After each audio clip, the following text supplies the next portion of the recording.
Jamaica, today una going vex with me. So come close and listen to me carefully. Let me say this plainly so nobody don't misunderstand me. This is not a healthcare crisis. This is a national surrender. Jamaica, billions of dollars are being announced, bragged about, paraded in budget speeches. And at the same time, nurses are stepping over bodies at Cornwall Regional Hospital.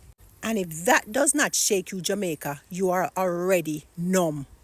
The government of Jamaica say they've invested billions. The Minister of Health says major renovations. And the Prime Minister says progress. But nurses are outside protesting because there are no beds, no chairs, no space. Jamaica, no dignity. Patients on floors, people waiting hours in pain, and emergency rooms packed like cages. So I'm going to ask you, Jamaica, a very simple question that nobody wants to answer. Where did the money go? Because Jamaica, you don't spend billions and end up with this. You don't renovate and end up with decay. You don't renovate and end up with protest. Jamaica, that math is not mathing. And please do not insult our intelligence with hurricanes and timelines or the "it takes time" speech Jamaicans have been waiting for decades. And this system has been broken before any storms, before all the shortages, and before every excuse.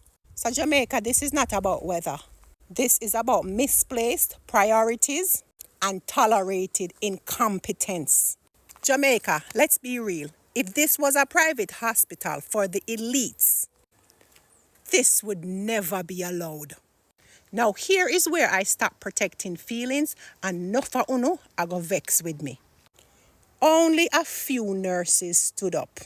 You see the rest of Jamaica who has suffered and continue to suffer in these hospitals, they stayed quiet.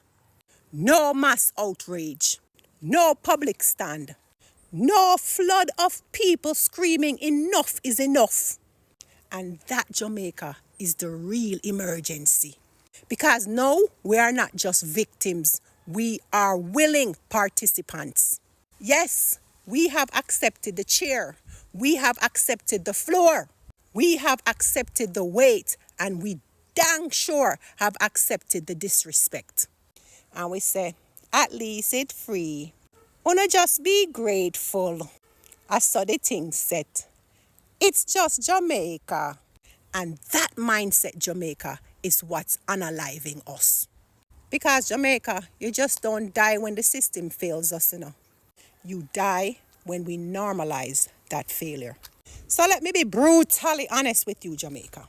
Most of us Jamaicans did not join the nurses in the protests because we have accepted that this type of treatment and level of care is as good as it gets.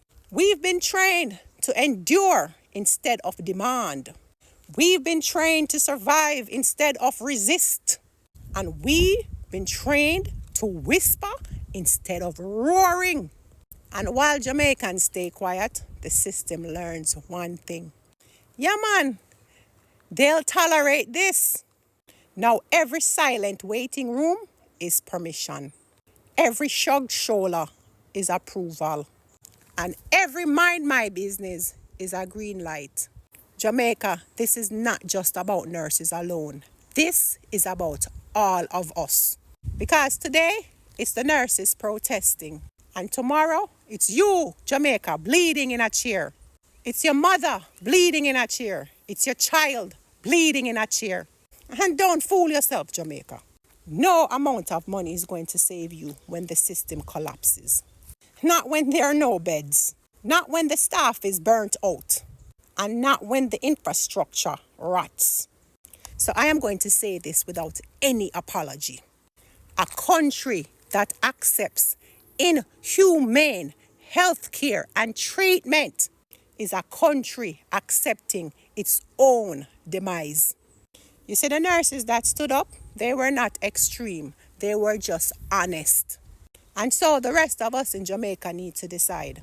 Are we going to keep surviving quietly? Or are you going to finally admit that the system is unaliving us and silence is definitely helping it? And Jamaica, this is not me being harsh. This is just me telling Uno the truth.